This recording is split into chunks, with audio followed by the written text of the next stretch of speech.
Bismillah ar-Rahman ar-Rahim, wassalatu wassalamu ala sayyidina mursalin. Bonjour, bonsoir. Je remercie tout d'abord le comité d'organisation de d'avoir m'invité et inclus dans cet congrès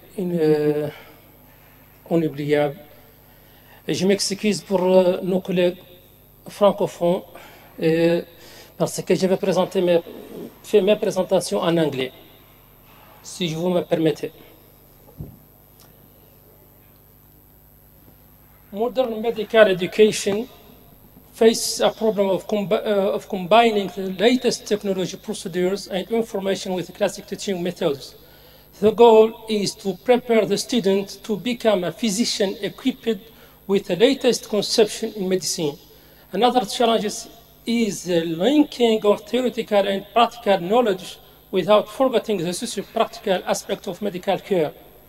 Training from the very beginning taking place in a reality-reflected environment.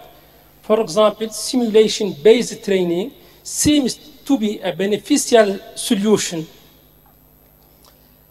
Simulation is a technique which replaces or amplifies doctors' patient experiences in a controlled condition and therefore evokes or replicates substantial aspects of the real world in a fully interactive manner. Simulation techniques improves both cognitive and practical aspects of the educational processes in predictable and stress-free conditions. The aim of this study was to present various teaching methods in the education of anatomy by reviewing literature using the PubMed database. During our research, we have included the following mesh words in September 2017, and we have proved 9,287 results, for which 1,454 papers were selected. Of them, 1,382 papers was excluded. Finally, we have retrieved with 72 articles which accepted and were divided into three basic categories of teaching methods. Those utilizing cadaveric dissection, those utilizing simulator-based education, and those utilizing other methods like multimedias or others. This is a classification of these articles and areas were used. The majority of Europe and North America utilized cadaveric dissection, whereas in the others, Asia and South and Africa, there is a little information about that and utilize mixed methods. Cadaveric dissection is still the most popular method, but the second most frequent. Why? Due to the difficulty to proving the cadavers and difficulty to be working in allow manners. Most of the Arabic countries prohibited the utilizing of the cadaveric for the dissection, for anatomical dissection. That's why there is a lack of these methods in these countries. In 2018, we have created a laboratory on anatomy which included three sections: simulator sections, and numeric informatic sections, and plastinated sections with utilized mankets. So, due to the lack of the cadaverics, the dissection, anatomical dissection, that we don't apply it. So we have changed the formula of teaching anatomy by combination of other methods, simulating methods, utilizing manket methods, and informatic methods. In the market, if we utilize only the market methods, we face a lot of difficulties. There is so many structures that cannot be, that doesn't appear in the market, like nerves, lymphatics, and so on.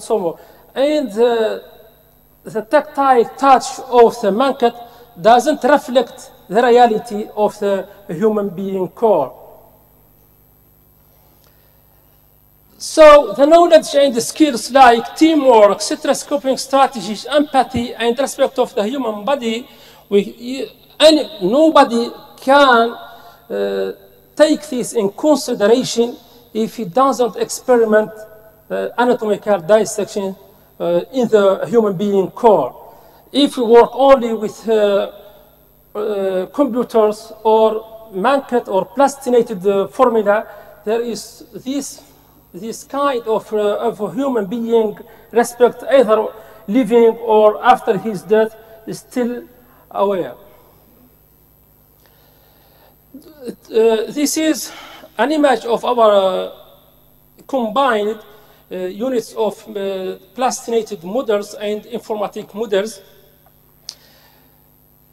We can't tell that theory and practice integration with preparation for clinical studies are tough during the dissection course, because dissection is a time consuming. Some faculties before 1985 in North America proposed 500 hours. Now, instead of 500 hours, they utilize only 50 hours. But I think if we are going to do the human dissection, we need more time and more time with augmentation of student numbers.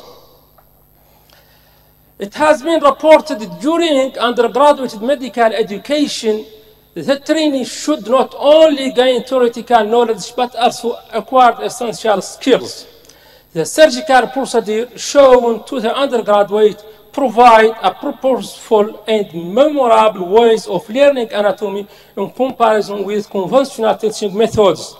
That means if we take our students and teach them some theoretical and practical aspects of the operations that are done daily in our hospitals, they can gain more information and know that this basic science will be applied later on.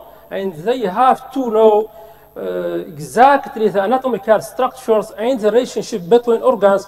Otherwise, we will be faced with surgeons in the late of night doing operation with all dangers of lacking knowledge in anatomy. This is a model of plastinated form, and this is what we integrated in our education, that form of voxelman anatomy and 3D slicers combined to show the students how the organ can be faced in rotation from the skin or from the inside of the abdomen, from the internal organs to the skins. Training in surgical procedures during anatomical classes should become the basic objective of anatomical curriculum. Without anatomy, there is no medicine, no qualified doctors. We cannot qualify a doctor without a basic knowledge in anatomy. Otherwise, it will be an assistant. One of the integrating methods of anatomical knowledge with clinical information and skills is, of course, with problem-based learning. You know, each human being is a special case. We know the majority of the organs are similar, but we will never found any two human beings with the same exact anatomical structures. So one of them will have one or more structures that differs from the other. That not exclude, we have to learn the common. As the proverb is, commons is commons. But we have to face it, the reality of our course. In the future, the anatomy curriculum will be connected with increasing numbers of modern technologies such as audio-video, multi-stimuli, problem-based learning, or visualization techniques to give the best result. Program of medical students or medical study and residency should be constructed based on these issues. That means we have to elevate the students or the general medicines that we told 6 stars: patient care, medical knowledge, interpersonal and communication skills, professionalism, practice-based learning, and system-based practice. This is a combination of plastinated form and radiological and image of scanographics. It will monitor, it will monitor that on different slices for the core, how it seems radiologically and anatomically. That after the 3D reconstruction and multiplanar reforming, the virtual human dissectors or the 3D stereoscopic images are significant element of the modern anatomical curriculum, making the study of anatomy more effective. And this is another form from the vessels to the nerves, bones, internal organs, and so on. Claiming that dissection should remain a leading teaching method in modern anatomy course in the medical school, students reported that dissection increased understanding of anatomical structures, provided them with a 3D perspectives, and helps them recall what they learned. On the other hand, there are publications indicating that videos or clinical problem-based learning improve the quality of the anatomical courses. To conclude, it can be said that new technologies are supportive and beneficial in anatomical teaching, but the anatomical dissection is still the methods, the basic methods, which could not be surmounted. Its excitement of new technologies sometimes should be tempered and evaluated for its usefulness in making the learning process constructive for students and their future practice. Thank you very much.